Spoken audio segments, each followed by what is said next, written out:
سامعین ناظرین، صحت کارکن کیسے سیکھیں اور کیسے سکھائیں، اس پروگرام کے تحت اب ہم آپ کو یہ بتائیں گے کہ اچھا آغاز کیسے کریں۔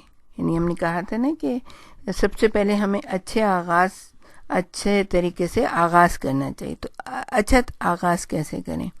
تیار رہیں اس وقت بھی جب آپ تیار نہ ہوں۔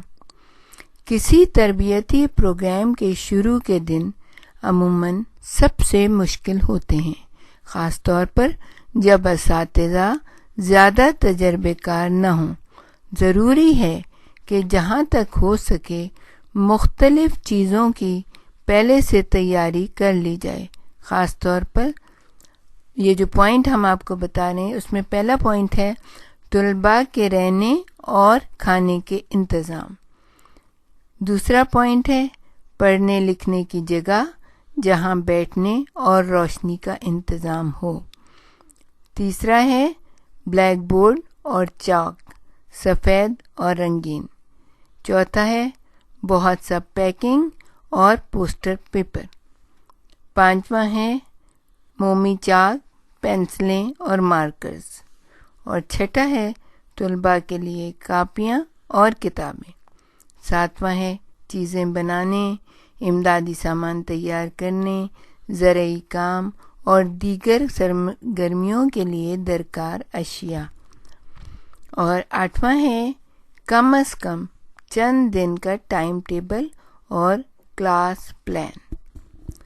سامان تیار کرنے میں طلباء مدد کر سکتے ہیں۔ بعض اوقات کورس شروع ہونے تک تمام سامان اور فرنیچر تیار نہیں ہوتا، یا ہو سکتا ہے تمام طلباء ایک ہی دن نہ پہنچیں۔ اس صورت میں آپ دو دن طلباء کے ساتھ بینچیں، بلیک بورڈ، کپڑے کا بورڈ اور دیگر تیاریوں میں صرف کر سکتے ہیں۔ اس طرح مل کر کام کرنا اچھا آغاز کرنے میں مدد دے گا۔